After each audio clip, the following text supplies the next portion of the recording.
Hello there, this is Adam Shaw, and today I'm here from the Global Love Project, and I'm very, very privileged to be here with Dr. Bernie Siegel. Bernie, thank you for joining me today. My pleasure. And for anyone, not that I can imagine there's anyone that doesn't know you or has heard of you, would you just like to introduce yourself? Well, yes, I'm impressed by the fact that I'm known around the world um, as a spiritual healer, living spiritual healer. Um, and I started as a surgeon, and really, I'd say what changed the course of my life was someone asking me how she could live between office visits because she couldn't take me home with her. So would she live between visits? And that started me really helping people to live. To make a long story short, I realized when you help people live, they also end up living longer, often literally got over diseases that were supposed to be incurable because they changed their life. And if I had to summarize it, it was helping people to love their life and love their bodies. And then wonderful things happen in response to the love. That's an incredible message. And so in your years of doing this, what's one example that bounces out of the power of love, especially in relation to medicine and healing and what's possible? Yeah. I mean, just two people that pop into my head. One was a lady who sent me a letter because she was told she had 2 months to live. So what do you do, Vinny? To put it in practical form, I asked a group of people, including one of our children, if they had 15 minutes to live, what would you do? And our son said, I'd buy a quart of chocolate ice cream and eat it. And I said, I don't have to worry about you. And other people in the room said, why are you being critical of us? You know, things like I'm going to play golf and I'll work in my garden. And my thought was, why don't you go to your loved ones, you see, and talk to them? But I realized, as this man said, what we're telling you is our chocolate ice cream.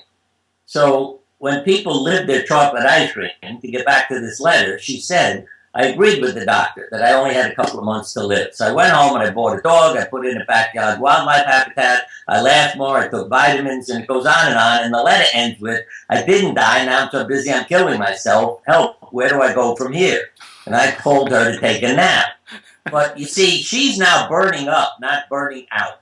And the other was a landscaper, and I'll make a long story short about him, but he was retiring, developed an ulcer. They thought it was, benign, stress, but it didn't heal, and the biopsy showed cancer. I operated on him, but before I did, he said, no, I can't go right in the hospital, because I was worried about him. He'd lived with it for months. He said, it's springtime, I want to go home and make the world beautiful, because he was a landscaper. When he showed up, we operate, can't cure him. I told him, you need more treatment. No, it's still springtime. I'm going to go home and make the world beautiful, so when I die, I leave a beautiful world. Wow. 6 years later, he was in the office, and I told the nurse, you have the wrong chart. I mean, this man is dead. We must have two people with the same name. She said, open the door. I opened the door, and John was sitting there saying, I have a hernia from lifting boulders in my landscape business. He lived to 94 doing what he loved. See, he never retired. And he became one of my teachers. I mean, I used to take walks with him because he showed me how beautiful the world was. And I had to speak. I mean, I wanted to speak at his 70th wedding anniversary, he and his wife, because I wanted to tell everybody what kind of a man he was, and what he had done, not trying not to die, but living. And Solzhenitsyn uses the term in his book Cancer Ward, self-induced healing. And that's the best way of thinking about it. When love comes into your life, your body heals things, and doctors don't understand it, but it's about the chemistry that love creates within you. So love really it transcends anything that we really Oh, understand about modern yeah. medicine. Yeah, I always call it a part of God. I mean, I always say my definition of God is loving, intelligent, conscious energy. That the love is there. See, these mechanisms are built into us because our Creator loves us.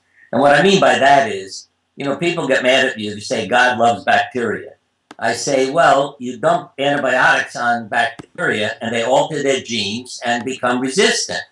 Now we get mad at that and see if you had an infection and you couldn't treat it, but it is built into the bacteria to survive because they are an important part of our life. And trees don't die, if they run into various diseases or you cut a branch off, they don't bleed to death, much like if we cut our finger, the wound heals. You don't have to give it directions or instructions. So those mechanisms are built into us. But turning them on is another problem, if you know what I mean. Yeah. That you have to turn the process on and make it happen. And if your body doesn't get a love message, then those things don't get turned on. Because our emotions create our internal chemistry.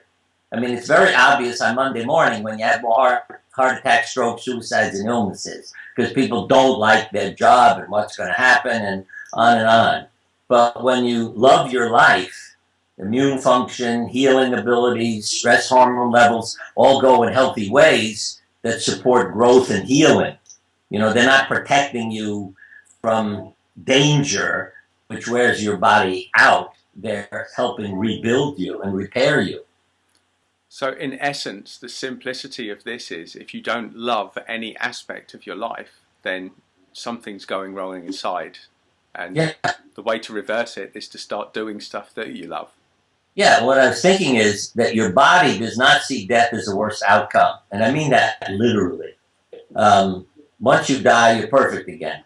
I mean, you don't carry any afflictions with you. So if you're getting up every day hating your life and what you're going through, your body says, I'll do you a favor. We'll get you out of here. So, boom. Okay, now you have nothing to complain about. And I had a near-death experience as a child, so I really know, literally, that leaving your body is a pleasure. Because I was choking to death on a toy. And I was very mad when I didn't die. And I mean that literally. I mean, my thought was, see, that's the other thing. How can you think when you're out of your body? I mean, I was 4 years old. It never occurred to me. How can you see? How can you think? Because I wasn't into science or discussions, about what near-death experience is. I'm living it. And I thought, this is wonderful. I prefer being out of my body than in it. I was upset my parents will find me dead. But when I didn't die, I yelled out. The first words out of my mouth were, who did that? Because I was mad that, God didn't listen to me. That was the feeling I had, that God had other plans and, that I might as well, go on and stop arguing with God. But when you have those kinds of experiences, it changes your view of life and the world and really takes away a lot of fears. So there's words of a writer, William Saroyan, in a story in which a boy dies and he says he becomes dreamless, unalive, and perfect. And when I read that, I thought, wow. Because, again, blind people, when they have a near-death experience, see. And that they could be born blind, have never seen anything their entire life. And there are books written about this. So I've had it happen in one of my patients who was blind. I mean, his wife thought he was nuts. And then he told her what color dress she was wearing and things that had fallen on the floor, where the doctor could find them under the bed. And you couldn't deny what he was telling you. So consciousness does not need the body. And I'd say, in a sense, neither does love. Yeah. That love can come to us from people, on the other side of the world, or who have died and are still sending us something through the consciousness. And the communication is through symbols, that I've learned. You know what I mean? I hear voices, so I know that they're also talking to me, but more often it's through dreams or drawings, some images, because that's a universal language and everybody understands it. Yeah. How would you personally define love? Love? Yeah. Well, I can remember years ago with Elizabeth Kubler-Ross, and I agreed with her. It was giving with no expectations. That true love does not expect anything in return. Also, what used to puzzle me was, why is love blind? And I remember asking teachers in philosophy and religion in college, why is love blind? And never really got an answer that I liked, but I ultimately realized it doesn't see faults. It doesn't see what's wrong with the other person. So I'd say the unconditional love, the true love, doesn't see anything wrong with anyone else and doesn't expect anything in return for giving the love. When you have conditions, it's like I loved you an hour and you only loved me 30 minutes, so you owe me. That's not love. Yeah. Yeah. And it's our way, to me, also contributing to the world. So I don't let others impose how I love. I decide how I'm going to do it, what my profession may be or anything else, and then contribute it to people. Yeah, that's a brilliant, brilliant definition. Thanks for that, Bernie. What I would Well, ask... look at this, that both people benefit from it. In other words, by giving love, I feel good. And by receiving love, the other person does. So you might say, again, true love is unconditional, expects nothing in return, and benefits the giver and the receiver. Yeah, great definition. But when we talk about love, what's the first thing that comes to your mind when I say what's a personally powerful, moving experience that really drilled home the message to you? I think what I've ultimately learned is probably the most significant factor in the health of the planet is parental love. In other words, is growing up feeling love, that you then have self-worth, self-esteem, you take care of yourself, you're not self-destructive, you don't become an addict searching for feelings you've never had in a healthy way. And that's the thing that I see. And we know, again, from studies that those who don't feel love, by the time they're middle-aged, almost 100% have suffered a major illness. Whereas those who said, my parents loved me, about 25% had, in one study of college students. And so that, to me, as I say, love is the greatest gift. That when you feel that love, and we can all do it for each other. I think authority figures need to understand it even more. In other words, parents, teachers, doctors, clergy, they're an authority figure role. So when they show somebody that you're worth loving, then the person ultimately realizes that they are worth loving and starts loving themselves. And that may sound a little crazy, but what I mean is if somebody comes into my office and is self-destructive, they're smoking, 200 pounds overweight, a drug addict, and I see them and they don't do anything I suggest, I still say, come back next week. We'll see you next week. Because the opposite of love is indifference and rejection and abuse. Yeah. And that's what they're used to. And I realize they're testing me. See, are you going to be like my parents, my school teacher, my religion? But no, I would always say, see you next week and give them a hug. And what I saw was 3 and 6 months down the road, they began to take care of themselves and change. Because they realized, I love them, so they must be worth something. So they then began to take care of themselves. And a young lady put it beautifully. She really touched my heart because this is a suicidal teenager I was taking care of. And one day she came in the office, she said, you're my CD. I said, what are you talking about? I'm a CD. She said, you're my chosen dad. And boy, that is like a knock in the heart, if you know what I mean. But I realized that's what I've got to tell everybody. So I just started telling students and patients, I'm, your father. It doesn't mean I like what you're doing, but I want you to know I love you. So from now on, I'm your chosen dad. And, we could be chosen mothers and chosen dads. And the people that I have those relationships with, I always say, I just had a birthday, and I get a birthday card from the chosen children, if before my biological children sent me a card, because the others are so grateful. And let me tell you, you've reminded me, I hadn't thought about this in a while, what the love does. A young lady, I had taken care of her sister, and she stumbled at home, fell into the fireplace, and was badly burned on her arms and neck and so forth. And she had been a musician, so it was hard for her, to use her fingers and her hands again.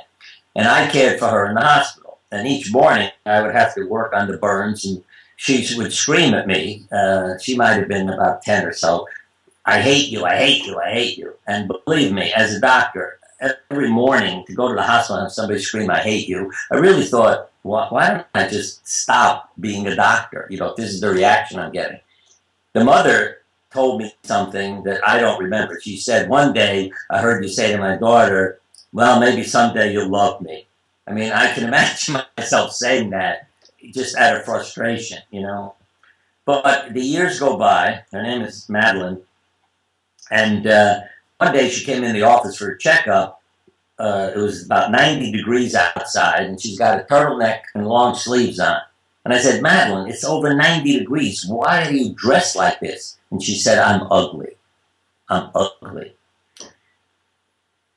That summer, I knew I could get her a job at a nursing home where they had to wear a specific outfit, with short sleeves and low neck. And she needed a job. So I said to her one day, "Madeline, I can get you a job at a nursing home." And she said, "Oh, good, I'll take it." Now, she didn't know you had to wear a uniform. So she goes there. The next time she comes back to the office is towards the end of the summer. And I said, "Well, how's the job working out?" She said, "Nobody noticed my scars. Nobody said a word about them." I said, "You know why, Madeline? Why? Because when you're giving love, you're beautiful." What's the gift? To me, years later, I get a phone call. "Dr. Siegel, yes, Madeline, I'm getting married. My father has died. I want you to be my father at my wedding." I tell you, Wow. yeah, I still feel it. I've got all goosebumps, Bernie. I don't know what to say now. We danced to the song, Kenny Rogers singing, "Through the years, you never let me down. You turned my life around." And that was our dance together. And, and Madeline and I are still obviously close. And, we email and are in touch with each other. But that's, when you talk about it, I mean, that to me showed the impact of love. That when you're loving, you're beautiful, and the other person feels beautiful. And also, what love does, that's another thing I learned. Because I often say to people, "What's the only thing of permanence?" They say, "What do you mean?" I say, "What's the only thing of permanence?" And the answer is love. See? Yeah. Love is immortal.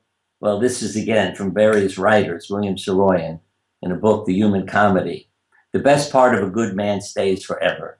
You'll see him in all the things that are here out of love and for love. For love is immortal and makes all things immortal, while he dies every minute. And then Thornton Wilder in The Bridge of San Luis Rey. People are on a bridge and it breaks. One of these bridges like over from one cliff to another, and they all fall and die. And the priest thinks they must have been sinners. There's had to be a reason God would do that. But ultimately he realizes it's not their fault. But the book ends with this paragraph that I have never forgotten. "And we ourselves shall be loved for a while and forgotten, but the love will have been enough. All those impulses of love return to the love that made them. Even memory is not necessary for love. There's a land of the living and a land of the dying, and the bridge is love." Okay? Wow. And that's what we have to remember, So you want to live forever. You want to have that bridge between the living and the dead, then love somebody. Wow. It ends with, "The bridge is love, the only survival, the only meaning." And if you have time for another example, at a nursing home, there was a man named Bill who was wandering the hallways, taking care of other people. He was never focused on himself or his problems. And I asked at a workshop everybody in that nursing home to draw yourself today and 25 years ago. And everybody handed me 2 pictures.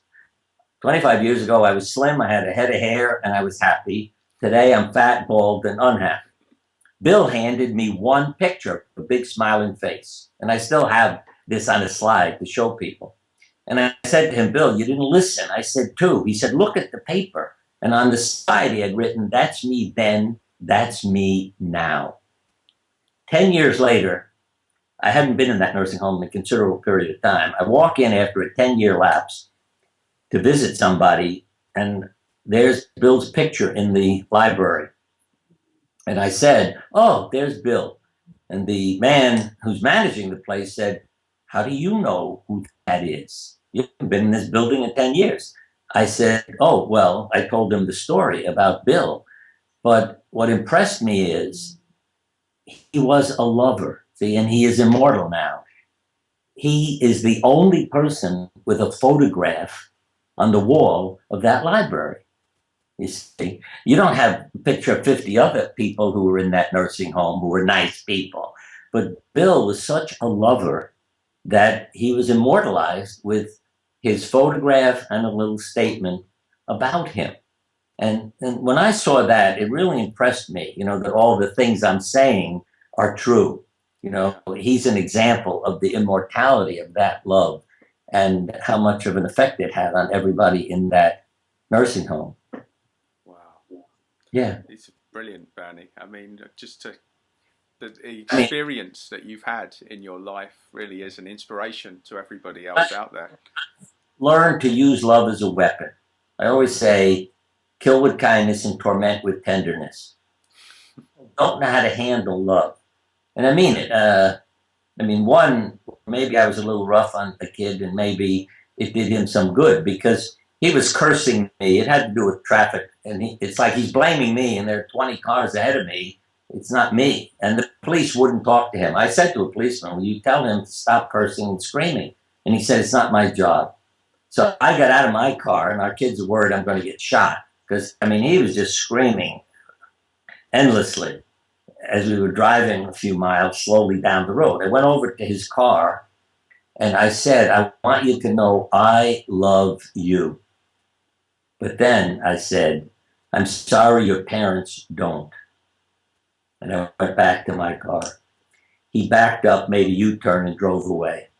Wow. Now, it would have been a lot nicer to not say anything about his parents. But my thought was years later, maybe I changed his life. Maybe I got him to think about it and that, he doesn't have to live with the words of his parents. He can abandon those words in his past and realize somebody came over and said, I love you, and that he is worth loving. So, maybe I saved his life for all I know by saying that to him. Our kids were glad I didn't get shot. But again, the love, it tends to stun people. In the parking lot again, I've said I love you to people, and they turn and leave. And one was a woman, she must have been on drugs or something. She's screaming and yelling and coming towards me for no reason. And I just said to her, I don't know what's going on in your life. Whatever it is, I'm sorry, and I want you to know I love you. And she turned, got in a car, and somebody drove her off, took her away. And a man who was in the parking lot with me came over. He said, I was about to, flatten her out because I didn't know what she was going to do to you, because he had seen what happened. And he was going to knock her down so she wouldn't hurt me. And he was also impressed by, what love can do. And I always say I feel better if I'm loving than if I'm hating or angry or mad or whatever. And it's always hard. All these stories keep popping in my head. A minister is walking down the street with her pocketbook. Guy comes up to her with a gun and a ski mask on and grabs her pocketbook. What does she do? She said, I know behind that mask is someone I could love. Whoa. He dropped the pocketbook and ran away. He came back 5 years later to her church. And he went up to her and said, I want to thank you for what you said 5 years ago. You see, it changed my life. Actually, I always say he changed his life, but her words, had a greater impact than if she had screamed obscenities at him, and cursed him. He's used to that stuff. But when somebody says, I know behind that mask is someone you could love. I know a grandmother, and it would take a grandmother. Somebody broke into her kitchen through the window to rob the place, and she was home. And she looks at him and said, you look thirsty and hungry. Sit down, I'll make you something to eat. He became a part of her family. He ended up marrying her niece, And I mean, how many people would say to somebody breaking into your house, sit down, you look hungry, let me get you something to eat? Yeah. But, people, well, the other side is a quote. My mother's words were eating away at me and maybe gave me cancer. Okay? She was dressed in dark clothes, told she was an embarrassment and a failure. I know others where parents have committed suicide and told their kids, we don't love you enough to not kill ourselves. And the anger, the fear of relationships, what these people have grown up with, and almost all of them needed a life-threatening illness to change their lives. It's like, again, they realize, I could die next month. Let me let go of the past and start a new life. So that's the part I think we all need to keep doing, rebirthing ourselves in a sense, reparenting ourselves, and moving on.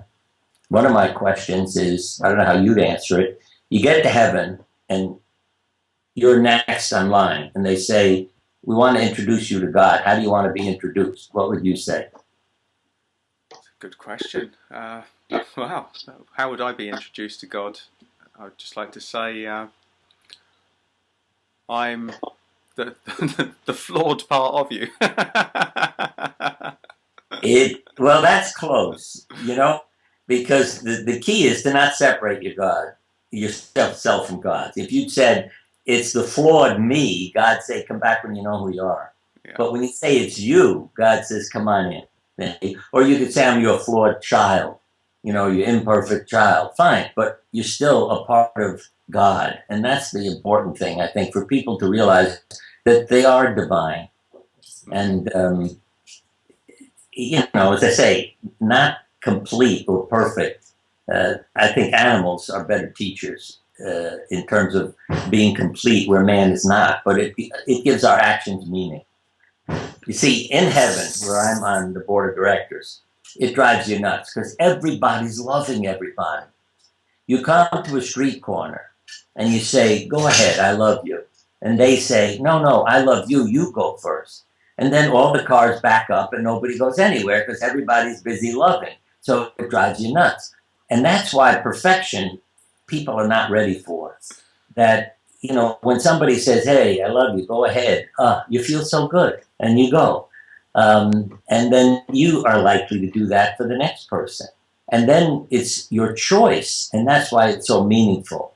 But when everybody's loving because they have no other choice, it doesn't make sense. And I say that's why the animals, you expect, the love from them. And even when I keep thinking of all the pictures you get through emails where a tiger raises a goat, or the goats bring up a tiger, when the mother dies and you got these little babies, and how they're nursing each other and loving each other. They're not stopping and thinking. And I have to add this because we were always rescuing animals. Our house really was like an animal shelter. And I'm talking about so many species, I won't even get into it. But we broke a lot of zoning laws. I had fences, around the house so the animals couldn't escape. And even the police, sometimes I had to call if somebody was, some creature was missing. And they never reported me for all these things. But we had 5 children. And one day the kids were driving me insane. And I said to them, how come 100 animals get along better than 5 children? And one of the kids turned to me and said, it's because they're all the same color inside. And I don't know where these kids come up with these statements, but as a surgeon, boy, did that hit home for me. That I say this, you see, if you say to 3rd graders, 5th graders, I got a picture of one of you and you can't tell who it is. What's it a picture of? They say our hearts, our insides. You say this to a room full of adults, see, I got a picture of one of you and you can't tell who it is. They look at you like, you're crazy. I had a minister at my house the other day, and such a sweet, wonderful man. We go out of the house after he and I talked, back to the car. And I didn't realize that he had some friends in the car who were also black. And I said to his friends, I have a photograph of one of us, and you can't tell which one of us it is. And they looked at me like, are you drinking? Are you on drugs? He's black, you're white. What are you talking about? We can't tell. But I knew the minister would answer like a third grader because he immediately said to them, our hearts, you know. And I said, I knew he would answer that. That's why I presented it to you. But because he was that kind of a man. And, you know, if we come to realize that our outsides are for recognition, you know, I always say, if we all looked alike, you don't know who you're making dinner for. But if we look different, you know, those are my kids and, you know, not strangers who are coming in here to eat. Yeah. And so we need to recognize each other, but not hate each other and start wars because we're different. You know, and that's from religions to colors to races. And, you know, I have a long list I read to people, and it's all about animals, you know, eating the same thing every day, not treating rich friend better than a poor friend, and face the world without lies and deceit. And it goes on and on. It ends with, and if you can, you're almost as good as your dog. So, you know, if you said to me, how can I be more loving? I would say, ask yourself WWLD whenever you're in a tough situation. What does that mean? What would Lassie do? So whenever you don't know what to do, say, what would Lassie do? And then go do it. Yeah. Yeah. And that doesn't mean you don't show some anger if somebody treats you, you know, with disrespect. But when people say to me, oh, you've written books about love, and you talk about love, and you're, you know, you're yelling at me. I said, I don't like how you're treating me. I love you, but I don't like how you're treating me. So I'm expressing appropriate anger. You see, you know, yeah. I think that's a really good distinction, Bernie, because, you know, talk to me about tough love. I mean, when is that appropriate, and is it loving to be angry sometimes? Yeah, I mean, I again, get back to animals. You see, I'd say to people, you had a new child, go to a veterinarian and get a puppy and ask them how to bring up the puppy, and then go home and do that with your kid. See, love, trust, respect, consistency, discipline, exercise. Yeah, it doesn't say smack them in the head, beat them up. It's, again, you have discipline, and there are rules and regulations, but it's because you love them. You're trying to keep them safe. I mean, I took photographs of our kids doing things that as a grandparent make me a nervous wreck. You know what I mean? Like your kid's climbing a tree, and I'm, oh, isn't that exciting? And I'm standing there with a camera. Well, he could fall out of the tree and, you know, break his arm or leg or kill himself, and you're standing there with a camera. And I noticed as a grandparent, when I would see the kids doing that, I'd say, get down from there, come on down, you know, because I'm worried about them. And they understood that.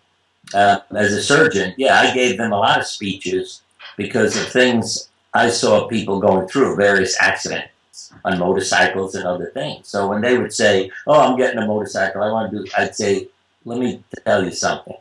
And I would discuss with them the dangers, and, you know, so they knew it was coming out of love. It's not their father screaming at them, you can't have that, you can't do that.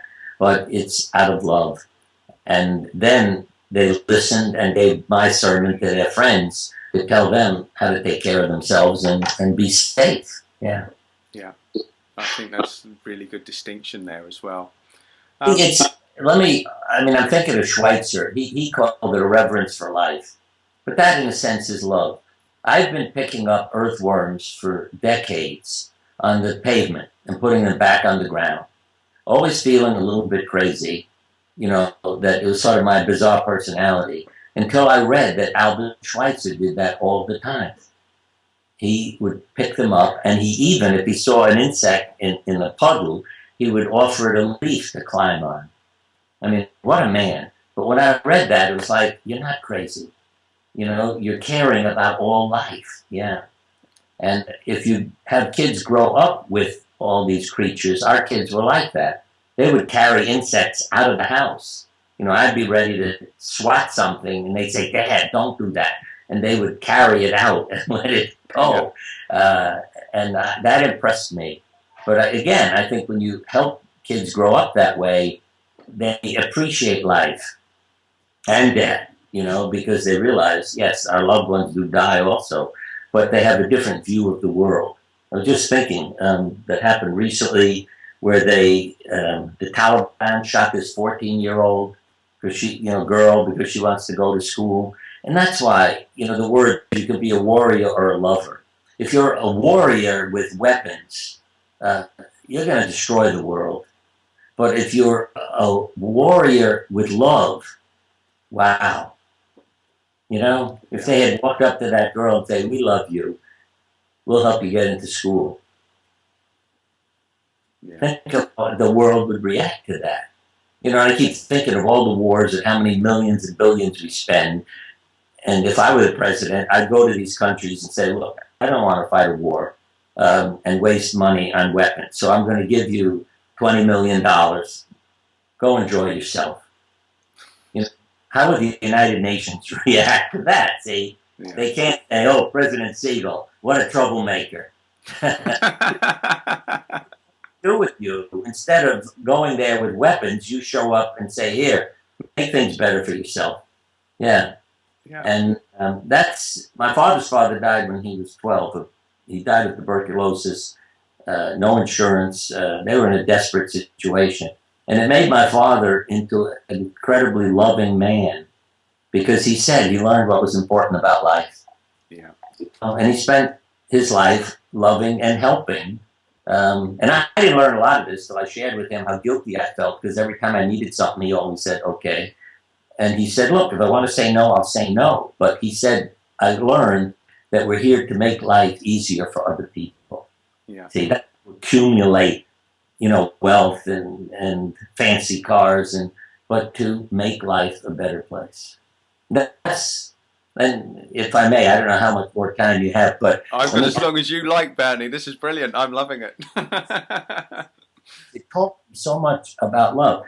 One of our neighbors, the kid had a toy that I really wanted but didn't have one. I mean, I envied him. And we were playing with it one day, and I broke it. Okay. And, he was upset and crying and ran home. And, yeah, I knew that I did it out of jealousy. Okay. I didn't want him to have what I didn't have. Well, my father heard about it, their family called. And the next day, my father came home with that toy. And he got out of his car, home from work, came over to me and said, "Here, I know you wanted one of these." And he walked away. You see, and I thought my head was going to explode, because I knew that I could keep it. He didn't say you had to give it to the neighbor. He said, "I knew you wanted one of these." And, but I couldn't. I walked over and gave it to him, to the kid. And that's the way my father would exert pressure, you see. I mean, he knew how to bring up a pet, if you know what I mean. Yeah. And if I had ever kept that, I thought my head would explode, because I'd spend my life thinking, this is the wrong thing, what you're doing is for the... But it was so much easier to walk over, give it to the other boy, and then I could go home in peace, you see. And my father was proud of me. And because he was a man like that, my discipline was always my mother saying, "I'm going to tell your father when he gets home." And I would beg her not to. Telling your father, "Oh, please don't," because he was such a sweet man. I never wanted to hurt his feelings. He was just that kind of guy. And, he lived the message, and out of his pain, because he always said that his father dying was one of the best things that ever happened to him. And I couldn't understand that until he explained to me what he meant was what he learned from it. So again, the curse can become a blessing. One song is, "I'm a chunk of coal, but I could be a diamond someday." And so often it is the disaster that leads you to become more loving. Yeah. I mean, that again is a powerful sentiment. And for somebody that was sitting there watching this video thinking, well, it's all very well for you because you've lived a life of this. Here I am, I don't feel loved. The world is turning against me. Everything's going wrong. I don't feel I've got anyone to turn to. What advice would you give to someone like that was watching this video of how they could start to change their life? See, what you control is what's in here. So I have been robbed, you know what I mean? I hope when we were in was robbed with a key. It was an inside job And I kept resenting that man because I'd seen a strange man in the hallway. So I know who robbed us. But I realized he was still robbing me. See? And when I felt love towards him and thought, if you need money that much, and if I run into you, I'll give you a few hundred more, then I was free. I know it was a crazy thing to think, and I've helped other members of our family when they've been through that. And I'd say, oh, the man who robbed you hadn't bought his mother a present in 20 years. Now he's got some money to get his mother a birthday present. And they look at me like I'm insane. But they relax and smile, and it frees them. And I think that's the important part, that, remember, you're in charge of what goes on in here. And concentration camp experience, you see. A doctor wrote an article because he could not believe what happened. What do I mean? You are thrown into a concentration camp with all these sick people from your community. You have no treatments. They are told if they don't work, they will get a bullet through the head or they will be starved. He said he could not believe what happened to all these sick people, who chose life. And it was as if their mind, as he said, just rejected the illness. And they went on living, knowing if they end up in the infirmary, nobody feeds them. So he had to write about it. And I remember Jack Schwartz, who was in a concentration camp, and he said, as he was going down this line to the German guards, you go in the gas chamber, you go in work camp, he walked up to the guard and he said, Ich liebe dich, I love you. Now, the guard sent him to work camp, see? Because it was a lot harder to send him to a gas chamber when he looked him in the eye and really meant it, with his voice and said, I love you. And again, all these stories you hear, but they're true stories about love. And I always say, I'd rather die loving somebody than hating somebody. It feels better. Wow. That's made me go all tingly again, Bernie. You've got a habit of doing that. It's unbelievable. Really unbelievable. I even think about them until we start talking, and then it's stored in me and comes up. So I try to live the sermon.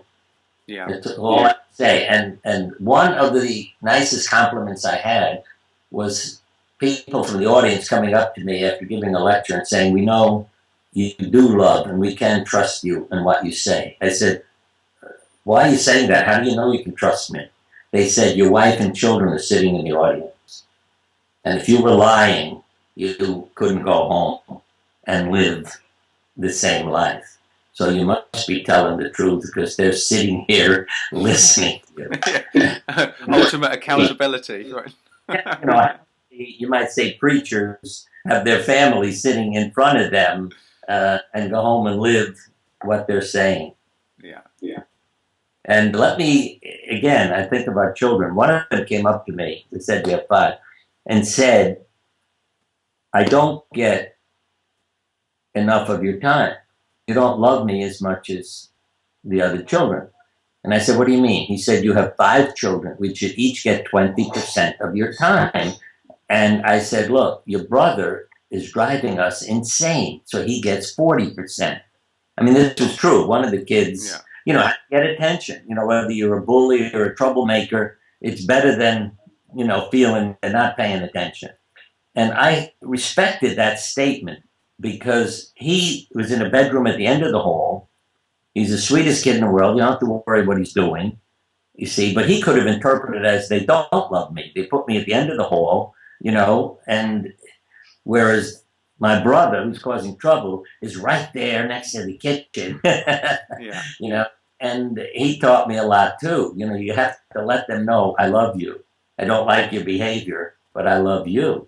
But also I say, you have to let the angels know you love them because they're not causing trouble.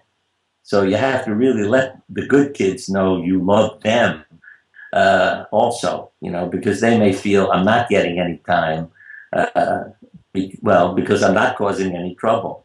So share the love equally and spend time with all of them. Well, that's so powerful, Bernie, because obviously with your medical setting, it was the same as nurses. The patients that caused the most trouble tended to get the most attention. and the patients that were really, really good, that were sweet, were generally ignored. Yeah, if you're a good patient, it's dangerous because people don't know you as a person. You may get the wrong treatment. And I always say that, be a character in the hospital. So people know you as a person. And that's when, includes expressing anger and so forth. But you speak up. And I realized as an intern years ago that the patients who did more yelling and screaming, the seniors like with a broken hip lying in bed, they didn't get pneumonia, because they were always breathing and yelling. And the sweet little people who never said a word lying there were the ones who ended up with all the complications because they never moved and never took a deep breath. Yeah. So be what I call a respite, not a patient. Be a responsible participant. Yeah. Yeah. Yes. Reparent the world. I love that sentiment. Love it. So, one final message, Bernie. This is obviously going out to the Global Love Project's community. What message would you like to leave them with? I'd say to love yourself and be grateful for the experience of life, and to really focus on that every morning. So it changes what's going on in your mind and body. To get up and say, yes, I love myself and I'm grateful for life. Now, that doesn't mean I like what I did yesterday, because I try, number one, I do apologize for what I may do that hurts others, that I don't like, my behavior. And then the next day, get up and say, okay, I will behave as if I'm the person I want to be today and not do what I did yesterday that I don't like. And I think when people know you're trying, they forgive you and put up with you, like your family, that they know you care, and so they keep trying to help you. And to listen, let them coach you. In other words, take criticism the way you would coaching. I don't mean saying to somebody, you're a rotten kid, I hate you, I don't want you, but to say that is no way to behave. There's a better way of doing that. That's coaching. See? That's criticism that makes you better. And patients and nurses were always doing that to me as a doctor, telling me a better way of doing it because I didn't understand their experience. I hadn't been the patient. Yeah. So to understand and be open to the coaching, what I call life coaches, so they will help you get through life and do it right. Yeah. That's brilliant, brilliant advice. Bernie, I'm just so grateful to have been part of this interview. It's been an absolute pleasure. You brought out things I'd forgotten about.